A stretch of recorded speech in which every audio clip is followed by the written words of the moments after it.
आइए आज मुंशी प्रेमचंद की एक ऐसी कहानी की दुनिया में चलते हैं जो पीढ़ियों से हम सबके दिलों को छूती आई है। कहानी का नाम है ईदगाह। ये एक छोटे से बच्चे के बहुत बड़े त्याग की कहानी है और उस निस्वार्थ प्यार की जिसका कोई मोल नहीं होता। तो पूरी कहानी का जो हीरो है ना, वो है ये 3 पैसे। जरा सोचिए, ईद का इतना बड़ा मेला, इतनी चकाचौंध, और हमारे नन्हे हीरो हामिद की जेब में बस यही 3 सिक्के हैं। ये सिर्फ सिक्के नहीं है, ये उसकी सारी उम्मीदें हैं, सारी इच्छाएं हैं, और इन्हीं पर एक बहुत बड़ा फैसला टिका हुआ है। और ये है हमारी कहानी का दिल। हामिद कोई 4-5 साल का होगा। बेचारे के माँ बाप नहीं हैं, लेकिन इसके बावजूद वो उम्मीद से भरा है। उसकी पूरी दुनिया है उसकी प्यारी दादी अमीना, और दादी के प्यार में ही उसे सारी खुशियां मिल जाती हैं। अब सोचिए, पूरे 30 रोजों के लंबे इंतजार के बाद ईद की सुबह आई है। क्या माहौल होगा। गांव का कोना कोना जैसे जाग उठा है। हवा में एक अलग ही उम्मीद है, बच्चों की खिलखिलाहट है, बड़ों की तैयारियां हैं। मतलब हर तरफ बस त्योहार का उल्लास ही उल्लास। लेकिन इस सारे जश्न के बीच एक छोटी सी कोठरी में अमीना का दिल बैठा जा रहा है।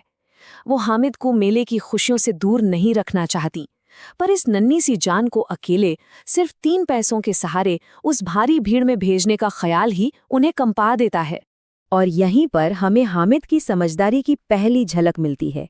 एक बच्चा जो अपनी उम्र से कहीं ज्यादा बड़ा है, अपनी दादी को दिलासा दे रहा है। वो कहता है, तुम डरना नहीं अम्मा, मैं सबसे पहले आऊंगा।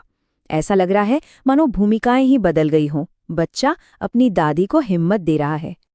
और बस हामिद का ये रोमांच भरा सफर शुरू हो जाता है। अपने दोस्तों की टोली के साथ वो पैदल ही निकल पड़ता है 3 कोस दूर ईदगाह की तरफ।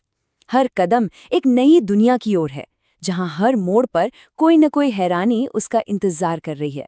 शहर पहुंचते ही तो बच्चों की आंखें फटी की फटी रह जाती हैं। अरे वाह, इतने ऊंचे ऊंचे मकान, कचहरी, कॉलेज, ये सब उनके लिए किसी अजूबे से कम नहीं था। उनकी छोटी सी दुनिया के सामने मानो एक जादुई विशाल संसार खुल गया हो। और फिर वो मेले में पहुंचते हैं। यहाँ तो जैसे सपनों का बाजार लगा था। हिंडोलों का शोर, मिठाइयों की वो मीठी मीठी महक, और खिलौनों की न खत्म होने वाली लाइनें। बच्चों के लिए तो ये धरती पर किसी जन्नत से कम नहीं था। दुकानों में सजे मिट्टी के खिलौने तो ऐसे लग रहे थे मानो अभी बोल पड़ेंगे। सिपाही की वर्दी की शान, राजा का वो रुतबा, और धोबिन की मेहनत। हर खिलौना जैसे एक कहानी सुना रहा था और बच्चों को अपनी तरफ खींच रहा था। हामिद के दोस्त तो भाई अपनी सारी जमा पूंजी इन मिट्टी के खिलौनों पर लुटा देते हैं। किसी ने भिश्ती खरीदा तो किसी ने सिपाही। उनके लिए तो उस पल की खुशी ही सब कुछ थी, भले ये खिलौने कुछ देर में टूट जाएं। और हामिद, वो बस खड़ा देखता रहता है। ऐसा नहीं है कि हामिद का मन नहीं मचलता। वो भी ललचाई आंखों से उन खिलौनों को देखता है, एक पल को उन्हें छू लेना चाहता है। लेकिन फिर उसे अपने उन 3 पैसों का ख्याल आ जाता है और वो अपने दिल को समझा लेता है। तो सवाल अब भी वहीं का वहीं है। मिठाइयों की मिठास और खिलौनों का ये सारा आकर्षण, इन सब के बीच हामिद अपने इन कीमती 3 पैसों से आखिर खरीदेगा क्या? और यहीं से कहानी का रुख एकदम बदल जाता है।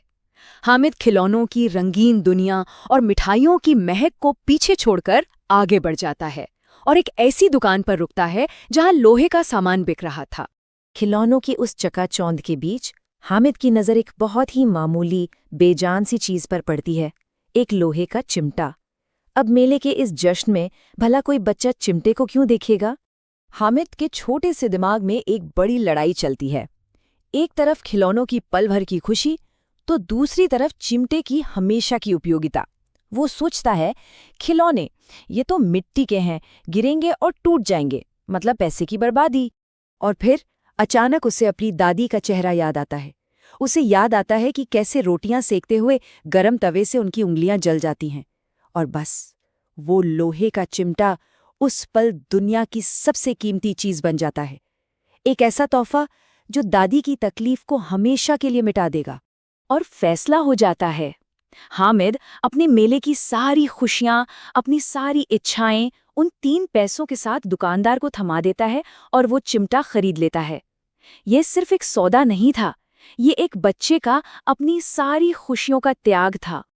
अब घर वापसी का समय है और यहाँ हामिद को एक नई चुनौती का सामना करना पड़ता है, अपने दोस्तों का। वो सब उसके चिमटे का मजाक उड़ाते हैं, लेकिन हामिद के पास उनके हर ताने का जवाब है। वो साबित कर देता है कि उसका खिलौना बाकी सबके खिलौनों से ज्यादा मजबूत है। दोस्त उसे पगला कहकर चिढ़ाते हैं, अरे ये चिमटा क्यों लाया, इसका क्या करेगा?